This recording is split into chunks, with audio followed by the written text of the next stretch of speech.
हमारे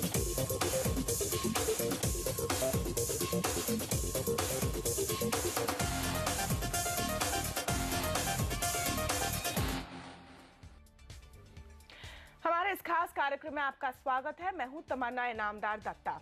इस वक्त देश भर में 1 करोड़ 20 लाख लोग बेरोजगार हैं। नौकरियां है 70 लाख। यह है भारत की इस वक्त की सबसे बड़ी समस्या, जिस पर ज्यादा ध्यान शायद नहीं दिया जा रहा है। साथ ही दूसरा पहलू, नौकरियां जो हैं वो भी भरी नहीं जा रही है। कंपनियों को ऐसे लोग नहीं मिल रहे हैं जो नौकरी करने लायक हैं। एक सर्वे के मुताबिक देश में बन रहे ग्रेजुएट्स में से 47% ऐसे हैं जो किसी काम के लायक नहीं हैं। तो क्या भारत एक ऐसी स्थिति में है कि जो हमारा डिविडेंड डेमोग्राफिक है, यानी इतनी बड़ी संख्या में लोग जो काम कर सकते हैं, वो एक फायदा होने के बजाय अब एक मुश्किल बनता जा रहा है? इसी पर करेंगे खास चर्चा आज।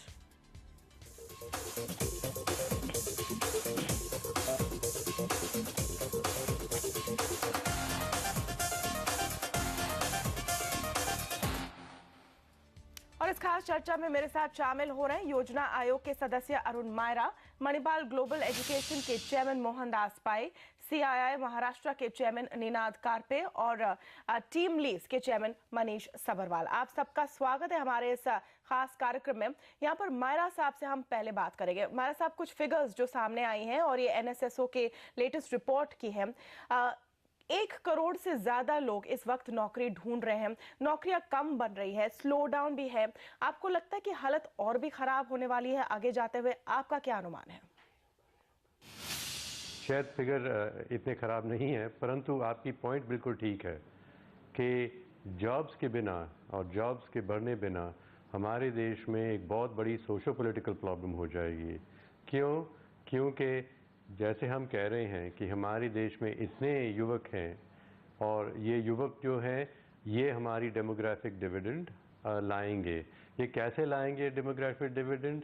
अगर ये कमाएं और अपने पैसे खर्चें और अपनी सेविंग्स करें, जो सेविंग्स इन्वेस्ट हो जाएं, वैसे इनसे हमारा डेमोग्राफिक डिविडेंड बनेगा। परंतु अगर इन लोगों को रोजगारी और जॉब ना मिली तो ना तो डेमोग्राफिक डिविडेंड बनेगा, परंतु जैसे हम कह रहे थे एक बड़ी सोशो पॉलिटिकल प्रॉब्लम हो जाएगी। क्योंकि अनएम्प्लॉयड यूथ में बहुत एंगर होता है, गुस्सा होता है कि ये सिस्टम कैसी है कि हमने एजुकेशन की स्किल्स भी बनाए और हमारे लिए जॉब्स नहीं है। बिल्कुल, ये एक क्राइसिस सिचुएशन बना हुआ है और इस पर हम राय अब लेंगे मोहनदास पाई की।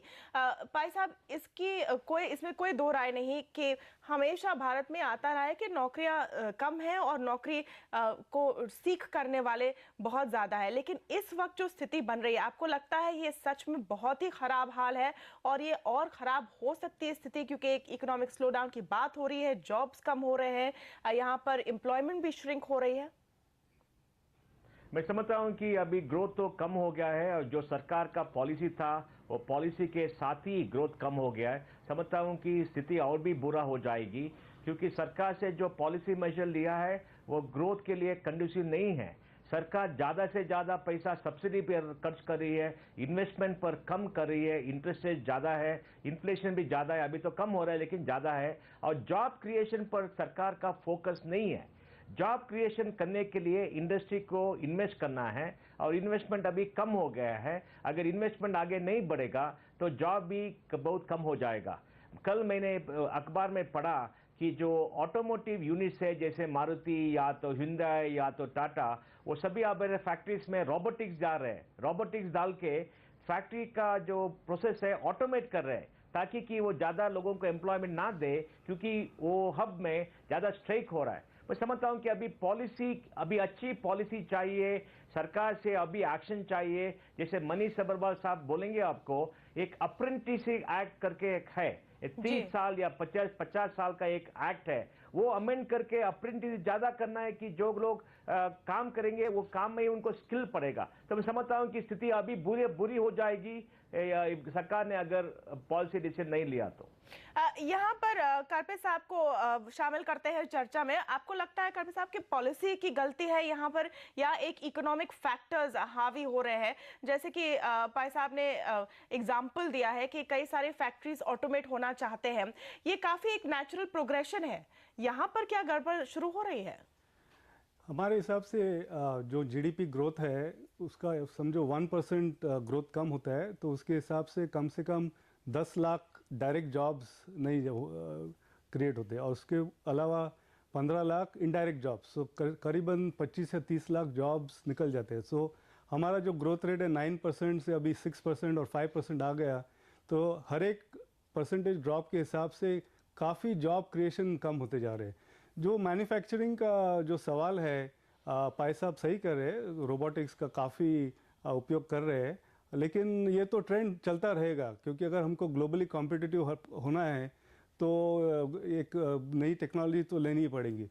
लेकिन हमारे इंडिया में तो अभी फ़िलहाल सर्विस सेक्टर में ज़्यादा जॉब क्रिएशन हो रहा है, और सर्विस सेक्टर जो है वहाँ पे काफ़ी जॉब्स क्रिएट हो सकती है। ये एक प्रॉब्लम भी बन रही है, और इस पर मैं लाना चाहूंगी मायरा साहब को।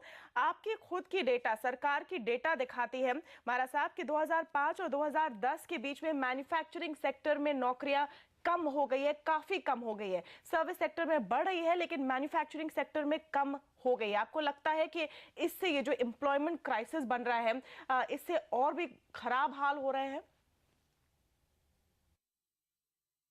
हम सर्विसेज में भी हमको जॉब्स चाहिए, क्योंकि इतने लोग होंगे, इतने युवक होंगे कि सिर्फ एक ही सेक्टर से उनके जॉब नहीं बन सके, काफ़ी नहीं होंगे, तो सर्विसेज को भी बढ़ना चाहिए। परंतु जो सर्विसेज में जॉब बन रहे हैं वो सिर्फ आईटी सेक्टर के नहीं हैं, आईटी सेक्टर में तो बहुत थोड़े हैं। ये सर्विसेज के जॉब जो हैं, ये रिटेल सेक्टर में सिक्योरिटी गार्ड, ये सब सर्विसेज कहलाती हैं। ये जो जॉब्स हैं, ये बड़ी लो लेवल के जो जॉब हैं, इनके करियर का क्यों फ्यूचर नहीं युवक का? जो सिक्योरिटी गार्ड बनता है उसके बाद वो क्या करेगा? सिक्योरिटी गार्ड ही रहेगा, या एक दो सुपरवाइजरी लेवल होती हैं, उसके बाद क्या है? तो इसलिए जो सर्विसेज में जॉब बन रहे हैं वो काफ़ी नहीं है, और जो ज़्यादा बन रहे हैं वो ठीक क्वालिटी के भी नहीं हैं। तो दूसरे सेक्टर को भी देखना चाहिए, जैसे हम कह रहे हैं मैन्युफैक्चरिंग सेक्टर में भी लो जॉब्स ही होती हैं, परंतु मैन्युफैक्चरिंग ऑर्गेनाइजेशन भी वर्कर सुपरवाइज़र बन सकते हैं, फॉरमैन बन सकते हैं, और मैन्युफैक्चरिंग सेक्टर में भी जो हमारे ग्रेजुएट आ रहे हैं उनके लिए भी मैनेजमेंट जॉब्स की बहुत अपॉर्चुनिटी है। तो इसलिए मैन्युफैक्चरिंग सेक्टर को बढ़ाना है, क्योंकि हमारी अपॉर्चुनिटी बहुत है देश में। मैन्युफैक्चर हमारा सेक्टर बड़ा छोटा है, अगर वो बढ़े तो बहुत जॉब्स होंगे, और क्योंकि वो जॉब्स हाई क्वालिटी के भी हो सकते हैं, ये सेक्टर से बहुत लोगों का फायदा हो सकता है, जॉब्स उनको मिल सकती हैं। लेकिन दिक्कत यह है कि जब इकोनॉमी में एक डाउन ट्रेंड शुरू होता है तो सर्विस सेक्टर शायद सबसे पहले हिट होती है। मनीष सबरवाल को यहाँ पर शामिल करते हैं हम। मनीष, जॉब मार्केट में क्राइसिस बन रहा है, यहाँ पर हम देख रहे हैं कि जॉब्स की स्लो डाउन भी हो रही है, मैन्युफैक्चरिंग में और भी स्लो डाउन हुई है। आप इस पूरी तस्वीर को कैसे देख रहे हैं? देखिए, अब तो जो दो प्रॉब्लम्स हैं, एक तो ग्लोबल सिचुएशन काफ़ी ख़राब है, लेकिन वो 5 साल से ख़राब है और अगले 5 साल ख़राब रहेगी।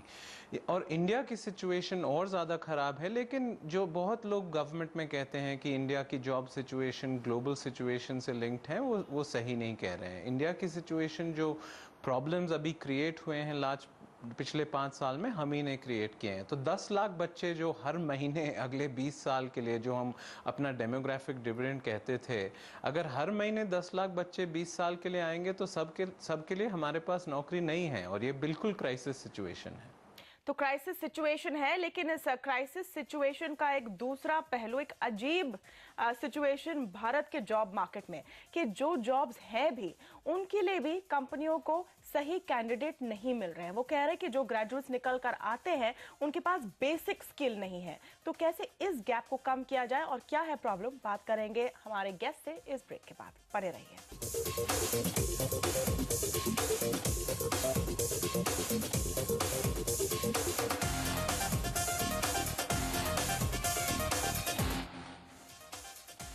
यहाँ हम हम बात कर रहे हैं कि किस तरह भारत देश में ऐसे लोगों की तादाद बढ़ रही है जिनको नौकरियां चाहिए, लेकिन ये भी दिक्कत आ रही है कि जिनको नौकरियां चाहे क्या वो नौकरियों के काबिल है भी। इस पर हम चर्चा करेंगे हमारे एक्सपर्ट्स के साथ। मोहनदास पाई से पहला सवाल, ये कितनी बड़ी एक प्रॉब्लम है या क्या एग्जैजुरेटेड भी है कुछ हद तक? क्या इसके पीछे सही कारण ये है कि कंपनियां कई बार ट्रेनिंग पर ज्यादा पैसा खर्च नहीं करना चाहती? ये तो एग्जैजरेशन नहीं है, क्योंकि हम देखते हैं कि हर कंपनी में, हर सेक्टर में सब लोग कह रहे हैं कि उनके पास ट्रेन मैन पावर नहीं है। लेकिन आईटी में हमने देखा है कि इन्फोसिस में हमने 5 साल में 1,50,000 लोगों को हायर किया था, सबको ट्रेन करना पड़ता था। और जब अब अशोक लेलैंड से बात करेंगे या टाटा मोटर से बात करेंगे और कहेंगे कि वो ट्रक जो बनाते हैं, लेकिन ट्रक डालने के लिए ड्राइवर्स नहीं है, रिपेयर करने के लिए लोग नहीं है। अगर कंस्ट्रक्शन कंपनी से बात करते हैं, वो कहते हैं कि मेसन्स नहीं है, फिटर्स नहीं है, प्लम्बर्स नहीं है, इलेक्ट्रिशियंस नहीं है, बार बेंडर्स नहीं है, कोई नहीं है। हमारा अभी 20 लाख का प्रोजेक्ट चल रहा है यूनिवर्सिटी का, लेकिन सब तो प्रोजेक्ट आगे ही नहीं चल रहे क्योंकि लोग ही नहीं है। तो समझते हैं कि ये काम है, लोग नहीं है, जो लोग हैं उनके पास स्किल नहीं है। और जब इंडिया का अगर ग्रोथ अभी ज़्यादा होगा, ये प्रॉब्लम तो वर्स होगा। और सरकार से एक पॉलिसी चाहिए, सरकार से और एक अच्छी एक स्किल डेवलपमेंट के लिए चाहिए। नेशनल स्किल डेवलपमेंट कॉर्पोरेशन की है, लेकिन पिछले साल उन्होंने 4 लाख लोगों को ट्रेन किया, जिसमें 2.5 लाखों को काम मिला। ये तो बहुत कम है। तो पॉलिसी चेंजेस चाहिए, फंडिंग चाहिए, कंपनीज को फंडिंग चाहिए। अगर ये चाहिए, और ये भी देख रहे हैं कि वेजेस ज़्यादा बढ़ रहे हैं क्योंकि शॉर्टेज हो गया है, कंस्ट्रक्शन में शॉर्टेज हो गया है, ड्राइवर्स में शॉर्टेज हो गया है, और फिटर्स और ऑटोमोबाइल इंडस्ट्री में शॉर्टेज, सब इंडस्ट्री में शॉर्टेज भी हो गया है। ये तो एक बहुत बड़ी एक फिनोमिना है और इसको हल करने के लिए एक पॉलिसी चाहिए। ये चाहिए कि मेहरा साहब जैसे प्लानिंग कमिश्नर है, मनीष सबरवाल साहब और इंडस्ट्री के साथ मेहरा साहब को वो सवाल आपका थ्रो करते हैं मोहनदास पाई, क्योंकि वो हमारे साथ है। एनएसडीसी की बात कर रहे हैं मेहरा साहब। मोहनदास पाई कह रहे हैं कि इससे काफी नहीं होगा, इससे काम नहीं चलेगा। 53% ग्रेजुएट्स बेसिक स्किल लैक करते हैं, वो बेसिक चीजें नहीं कर पाते हैं और कंपनी कह रहे हैं कि हम कितना पैसा खर्च करेंगे उनको ट्रेन करने में, क्या और किया जा सकता है? ये अलग और कुछ करने की जरूरत नहीं, अलग कुछ करने की जरूरत नहीं है। आपने जो सवाल पूछे हैं, जो हमने कहा है, वो काफ़ी कॉम्प्रिहेंसिव है। मतलब कि जॉब्स पहले बढ़ाने चाहिए और साथ साथ ऐसी ट्रेनिंग देनी चाहिए जिसके बाद लोगों को वो जॉब्स मिलें। ये बड़ी बात है। और फिर डिटेल की बात होती है, कौन सी इंडस्ट्री, कौन सी वोकेशनल ट्रेनिंग सिस्टम, और फिर थोड़ी हमारी स्कीम्स भी बदलनी चाहिए, जैसे अप्रेंटिसेस एक्ट, जिससे इंकरेजमेंट हो इंडस्ट्री को कि अप्रेंटिसेस को लेना चाहिए, और उसके बाद ऐसी ट्रेनिंग मिली हो अप्रेंटिस एक्ट के इंडस्ट्री में ही कि उसके बाद उनको जॉब्स भी मिले। तो ऐसी बहुत डिटेल्स हैं जिनके ऊपर हमारा ध्यान अभी है, और हमको लग रहा है कि हम ठीक तरीके से चल रहे हैं, पर बहुत ज़ोर से अब चलना चाहिए, क्योंकि ये युवक तो जमे हैं और ये इनकी उम्र बढ़ रही है। और हर साल जैसे आप कह रहे हैं, कितने आपने कहा, शायद 14 मिलियन आपने कहा हर साल आ रहे हैं जॉब लेने के लिए, 1.4 करोड़। यस। तो इतने हैं, परंतु हमारे जॉब्स जैसे आपने पहले कहा इतने हर साल नहीं हैं। तो हमको उसके ऊपर बहुत जल्दी जोर देना चाहिए। इसलिए ये मैन्युफैक्चरिंग इंडस्ट्री या उसका प्लान पे बहुत जोर देना चाहिए, और हम साथ साथ ये कह रहे हैं कि टूरिज्म इंडस्ट्री को ज़रूर बढ़ाना चाहिए। यहाँ पर करपे साहब, खुद इंडस्ट्री की कितनी जिम्मेदारी बनती है? अप्रेंटिस एक्ट की बात की गई है, मोहनदास पाई ने भी कहा, अरुण मेहरा ने भी कहा। खुद इंडस्ट्री क्यों नहीं इस एक जो प्रॉब्लम है उसका सोल्यूशन ढूंढकर आगे बढ़े, क्योंकि खुद इंडस्ट्री के लिए ये बहुत ही बड़ा प्रॉब्लम हो चुका है। नहीं, बात सही है। अभी पाई साहब ने जैसे एग्जाम्पल दिया, इन्फोसिस के जैसे एग्जाम्पल दिया, जहाँ पे हर साल वो कितने सारे बच्चे ट्रेन करते हैं, उनका अलग कैंपस भी है। तो हमारे पास इंडस्ट्री में ऐसे एग्जाम्पल्स अच्छे हैं जहाँ पे कंपनी स्पेसिफिकली ट्रेन करते। जो गैप आता है कभी वहाँ पे जो समझो इंडस्ट्री को 100% रेडी कोई बच्चा चाहिए और बच्ची चाहिए, वो शायद नहीं मिल पाता, क्योंकि एक इकोसिस्टम नहीं है, अप्रेंटिस नहीं है, बच्चे समर में वोकेशनल एजुकेशन नहीं करते, कोई इंटर्नशिप नहीं करते यहाँ कंपनी में। तो एक सारा ये माहौल है और इकोसिस्टम है, वो एक बनना चाहिए। उसके बाद जो बच्चा तो इसको कौन बनाएगा? कंपनियों को पहला कदम लेना होगा। वो अगर अप्रेंटिसशिप के प्रोग्राम्स अग्रेसिवली पुश करेंगे तो लोग आएंगे। तो चल रहा है, वैसी बात नहीं है। अभी आपने भी सुना है, पैसा आपने बताया, काफ़ी कंपनीज कर रही है, लेकिन उसको और भी बढ़ाना चाहिए और बच्चे भी और भी आना चाहिए कि वो वोकेशनल एजुकेशन। अभी देखिए सारे बच्चे और बच्चियाँ डिग्री के पीछे चलते हैं, वो सही है, लेकिन उसके साथ साथ डिग्री के साथ भी अगर आप एक अलग स्किल डेवलप करें, वोकेशनल एजुकेशन स्किल डेवलप करें, तो उससे अच्छा ही होगा। आप अभी एक एग्जांपल लीजिए, सपोज 2013 में कोई बच्चा ग्रेजुएट होता है, 22-23 साल का है, उसको समझो 60 साल तक काम करना है वर्किंग, तो उसको अगले 30-40 साल तक काम करना है। क्या उसके पास उतने स्किल्स है जो इतने साल तक वो काम करे? तो उसको कंटिन्यूइंग एजुकेशन का एक कंटिन्यूइंग स्किल अपग्रेडेशन, कंटिन्यूइंग इस तरह का कुछ प्रोग्राम होना चाहिए। तो वो खुद भी उनको इन्वेस्ट करना चाहिए, कंपनी भी इन्वेस्ट करना चाहिए, दोनों मिल मिला के होना चाहिए। एक वोकेशनल ट्रेनिंग की जो आपने बात की, मनीष सबरवाल से मैं पूछना चाहूंगी, वोकेशनल ट्रेनिंग की तरफ जो एटीट्यूड है, मनीष आप मानेंगे कि ये भी एक दिक्कत है? लोगों को लगता है कि वोकेशनल ट्रेनिंग उन लोगों के लिए है जो ठीक नंबर नहीं ला पाते हैं, कोई अच्छा बड़ा डिग्री नहीं कर पाते हैं, और यहीं से सबसे बड़ी दिक्कत शुरू होती है। आई मीन वोकेशनल ट्रेनिंग लोग ट्रेडिशनली तो कहते हैं कि मेरे बच्चे के लिए नहीं है, दूसरों के बच्चे के लिए है, लेकिन वोकेशनल ट्रेनिंग में सबसे बड़ी प्रॉब्लम जो अभी तक हुई है कि उनको नौकरी नहीं मिली है। अगर बच्चों को नौकरी मिलती है तो वो वोकेशनल ट्रेनिंग के लिए जाते हैं, तो वोकेशनल ट्रेनिंग का लिंकेज जो एम्प्लॉयर के साथ है वो बहुत इंपॉर्टेंट है। दूसरी चीज इंटरवेंशन हम कर सकते हैं, जो एक नेशनल वोकेशनल क्वालिफिकेशन फ्रेमवर्क अभी फंसा हुआ है मिनिस्ट्री ऑफ एचआरडी और मिनिस्ट्री ऑफ लेबर के बीच में पिछले 2 साल से, जिससे कोई 3 महीने का सर्टिफिकेट लेके 1 साल का डिप्लोमा में घुस सके और 1 साल का डिप्लोमा लेके 2 साल की एसोसिएट डिग्री में घुस सके और 2 साल की एसोसिएट। तो एक कॉरिडोर क्रिएट हो जाए वोकेशनल ट्रेनिंग और हायर एजुकेशन में। तो जो लोग कहते हैं कि भाई शादी कैसे होगी बिना डिग्री के, बहुत से लोगों को तो वोकेशनल ट्रेनिंग में ही अच्छी नौकरी मिल जाएगी और वही सबसे इम्पोर्टेंट है। लेकिन अगर एक इंटरवेंशन पॉलिसी कर सकता है वो नेशनल वोकेशनल क्वालिफिकेशन फ्रेमवर्क, जो वोकेशनल ट्रेनिंग और हायर एजुकेशन का लिंकेज क्लियर कर दे और स्ट्रॉन्ग कर दे, बहुत अर्जेंट और इम्पोर्टेंट है और अभी फंसा हुआ है दोनों मिनिस्ट्री के बीच में। डिग्री के साथ साथ मेरे ख्याल से मनीष, एक जॉब एक बहुत बड़ा क्राइटेरिया होगा शादी के लिए। खैर, यहाँ पर हम शादी की नहीं जॉब्स की बात कर रहे हैं और हमारी चर्चा में लौटेंगे हम इस छोटे से ब्रेक के बाद। आगे बात करेंगे कि कहाँ है सॉल्यूशन। बने रहिए।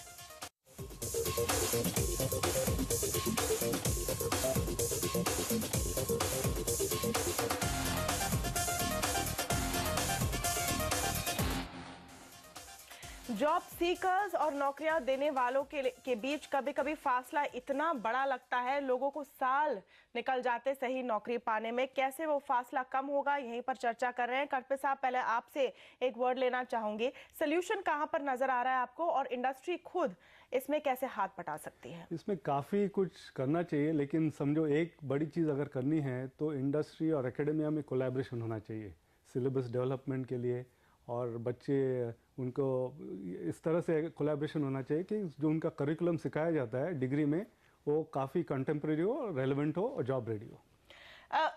मोहनदास भाई, आपको लगता है कि प्रॉब्लम यहाँ पर यह है कि जो लोग सीखना चाहते हैं उसकी नौकरियां हैं नहीं, और जिस चीज की नौकरियां हैं वो सीखना नहीं चाहते हैं? ये तो सच है। सो मैं समझता हूं कि अप्रेंटिस एक्ट अमेंड करनी है, जैसे कंपनियां ज्यादा लोगों को अप्रेंटिस ले सकते हैं। अभी अप्रेंटिस एक्ट में आप नहीं ले सकते क्योंकि बहुत ड्रैकोनियन लॉ है। और दूसरी बात है कि जो कंपनियां ट्रेनिंग करना चाहती हैं उनको ट्रेनिंग ग्रांट देना है। सरकार को एक इन्वेस्टमेंट करना है ह्यूमन रिसोर्स पर और ट्रेनिंग ग्रांट देना है। और तीसरी बात यह है कि जो एजुकेशन सिस्टम में है एक प्रॉब्लम सॉल्विंग एटीट्यूड करना है, ऑन द जॉब वर्क ज्यादा करना है, प्रोजेक्ट वर्क ज्यादा करना है, ताकि कि छात्रों को सब ये समझ में आए कि वो जो सीख रहे क्लास में वो उसका एप्लीकेशन क्या है। जब वो काम के लिए जाते हैं उनको पता चलता है कि जो सीखा है थियरी, उसका एप्लीकेशन ये है, वो बात कर सकते हैं, काम कर सकते हैं। तो होलसेल रिफॉर्म चाहिए। अगर ये होलसेल रिफॉर्म नहीं होगा, ये पॉइंट सोल्यूशन होगा, तो आगे ये समस्या और भी हल हो जाएगा। जो डिग्री वाली बात है यहाँ पर भाई साहब, आपसे मैं पूछना चाहूंगी, जब एक बड़ी IT company for example hire करती है और कोई अगर डिग्री के बिना वोकेशनल ट्रेनिंग लेकर आ जाता है, उसकी एक्सेप्टेबिलिटी क्या होती है? क्या एमबीए के पीछे जो दौड़ है इसलिए भी है क्योंकि हर कंपनी को हर लेवल के लिए एक एमबीए चाहिए? देखिए, हम सब डिग्री क्यों चाहते हैं, एमबीए क्यों चाहते हैं? ताकि कि एमबीए और डिग्री में थोड़ा मिनिमम क्वालिफिकेशन होता है, वोकेशनल ट्रेनिंग में वो मिनिमम नहीं मिलता है। और हम समझते हैं, हम सोचते हैं कि अगर एक सर्विस इंडस्ट्री में, हाई क्वालिटी सर्विस में काम करना है, तो उनको एक मिनिमम एक एज होना है, मिनिमम मैच्योरिटी होना है, मिनिमम एक एजुकेशन होना है। वोकेशनल में वो नहीं मिलेगा, उसका नहीं मिलेगा, क्योंकि वोकेशनल ट्रेनिंग का क्वालिटी कितना बड़ा है, कितना बुरा है, और जो लोग वो जाते हैं वो कहीं भी नहीं जा सकते। तो मैं समझता हूँ कि क्वालिटी स्टैंडर्ड का डिफरेंशियल है। और जैसे कातरे साहब ने कहा, तो एक एकेडमिया और इंडस्ट्री का एक बीच में एक ब्रिजिंग करना पड़ेगा, और उसके लिए एकेडमिया को सरकार से ग्रांट देना पड़ेगा, करिकुलम चेंज करना पड़ेगा, वो पेडागोगी चेंज करना पड़ेगा, जैसे अमेरिका में किया है, जैसे जर्मनी में किया है। बहुत काम है। यहाँ पर अरुण मायरा से एक लास्ट वर्ड ले लेते हैं। सरकार की तरफ से कुछ कोशिशें हैं, लेकिन मायरा साहब आप भी मानेंगे कि वो नहीं रंग लाई है अभी तक। हम ऐसे बता रहे हैं कि जैसे मौके कम होते जा रहे हैं। जॉब जनरेशन के लिए आपके मुताबिक सोल्यूशन कहाँ है, जवाब कहाँ है? टूरिज्म सेक्टर, हमारे देश की टूरिज्म इंडस्ट्री बहुत ही छोटी है। हमारे देश में इतने एसेट्स हैं जो टूरिज्म इंडस्ट्री को बढ़ा सकते हैं। हमारे पहाड़, हमारी बीचेस, हमारे जंगल, जानवर, ये लोग देखना चाहते हैं, बाहर के लोग और हमारे लोग भी। हमारे देश में मंदिर, मस्जिद, गुरुद्वारे, बोधगया में बुद्धिस्ट सेंटर, ऐसी बहुत जगह हैं जो बाहर से टूरिस्ट आना चाहते हैं और हमारे देश की भी टूरिस्ट देखना चाहते हैं। तो हमारे एसेट्स हैं हमारे पास, परंतु हमारी टूरिज्म इंडस्ट्री बड़ी नहीं है। और एक बात याद रखनी चाहिए कि टूरिज्म इंडस्ट्री ऐसी इंडस्ट्री है जिसमें कम कैपिटल से बहुत जॉब्स हो सकते हैं। इनफैक्ट कई देश अपनी इकोनॉमी टूरिज्म के बल पे चलाते चले, ये एक आइडिया है, लेकिन मसला काफ़ी बड़ा है। इस छोटे से समय पर हम हर एस्पेक्ट को नहीं कवर कर सकते हैं, लेकिन बहुत बहुत शुक्रिया हमसे बात करने के लिए हमारे खास मेहमान। और यहीं पर हमारा समय ख़त्म होता है। नमस्कार।